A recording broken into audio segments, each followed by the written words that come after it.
The highway into Northwest Florida can start with a simple blue welcome sign. Palms, bright colors, the words that say the Sunshine State and promise vacation energy. But just past those postcards is a town called Pace and a family whose world has shattered.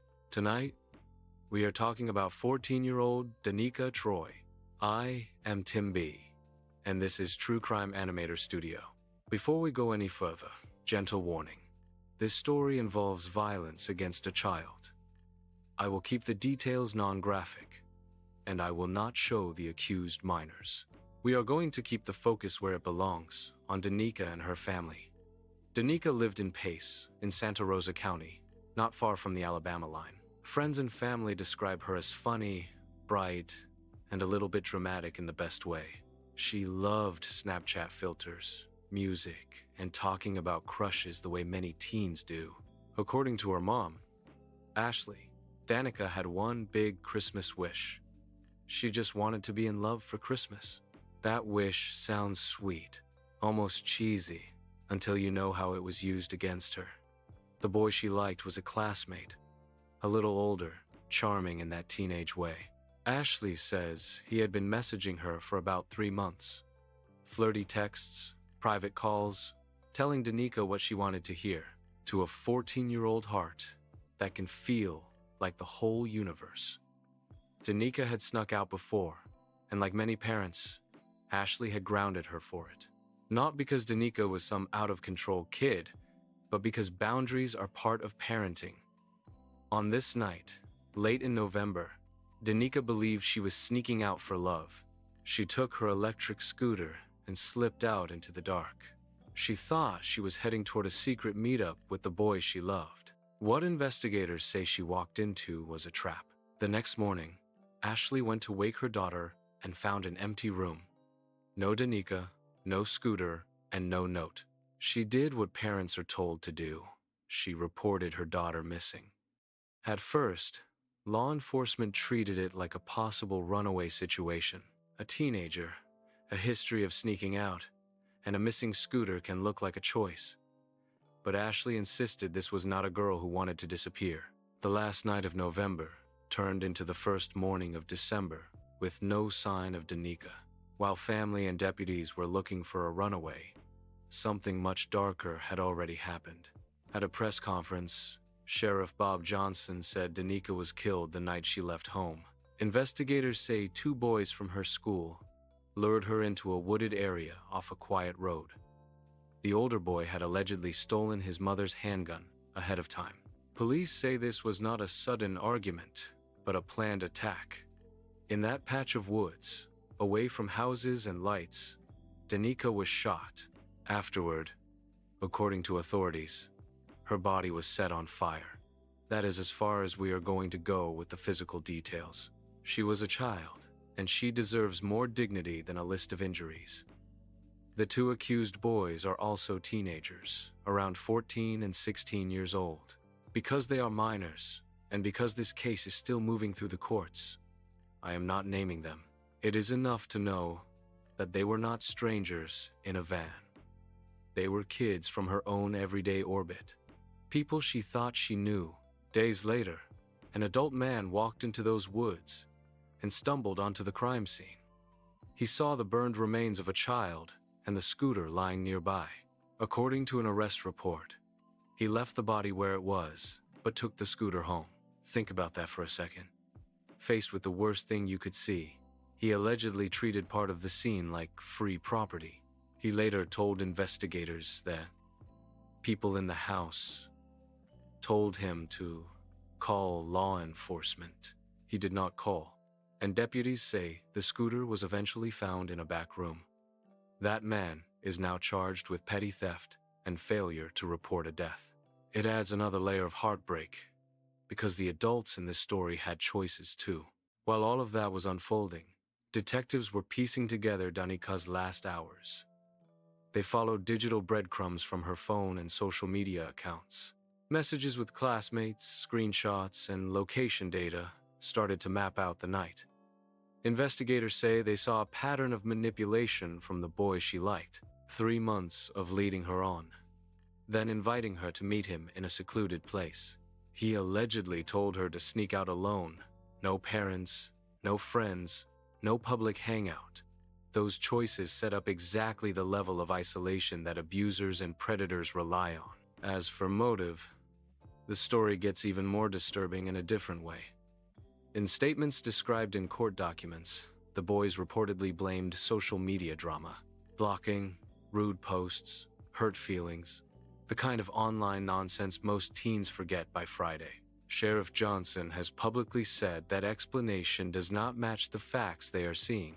He has suggested that whatever the real motive is, it goes beyond one petty argument.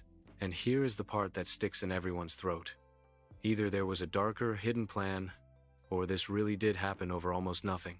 Both options are terrifying in their own way. A lot of parents hearing about this case have the same question. When teenagers are accused of something this serious, can they be tried as adults?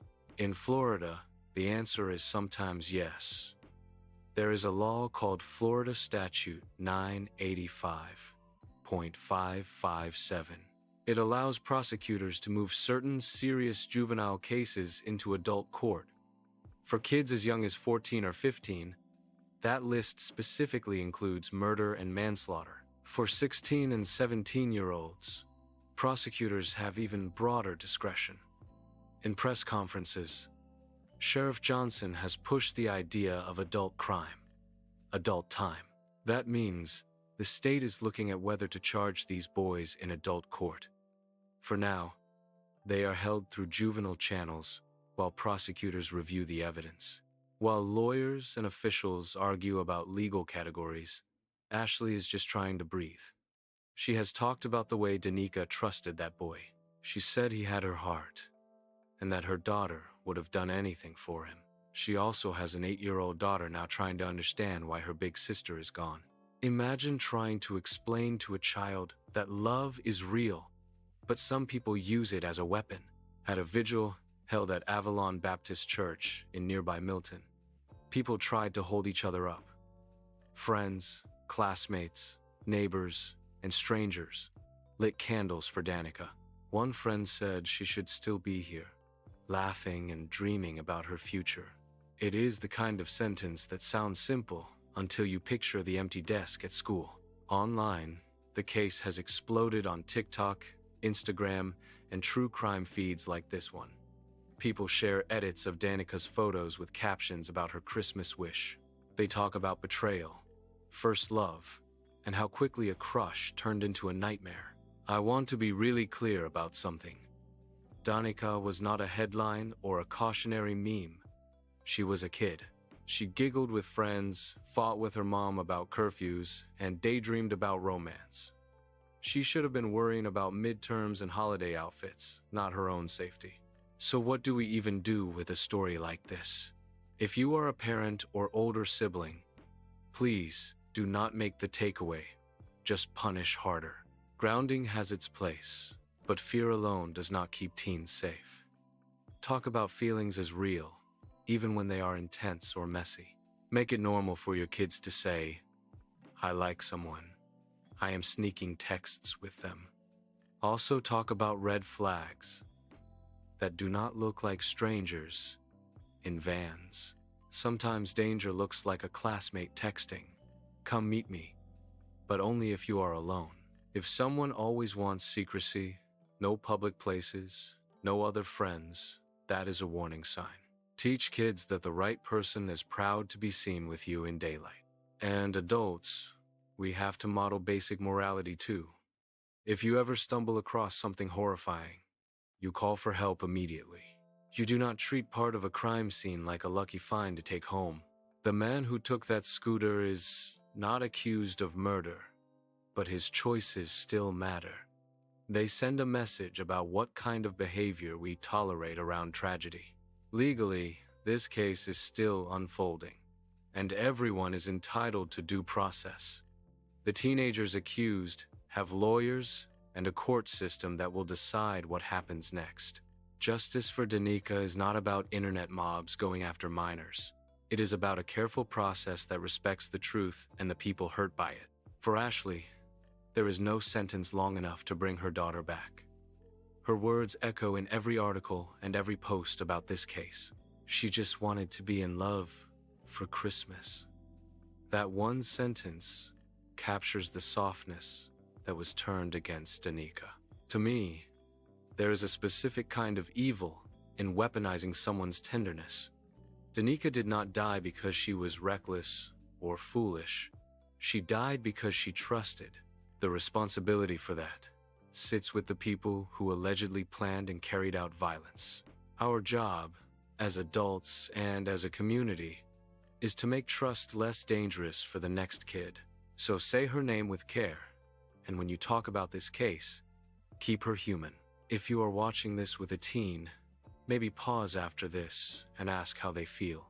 Let them know they can always call you for a ride if something feels off. No judgment. And if something about their relationship feels controlling or scary, listen without blame.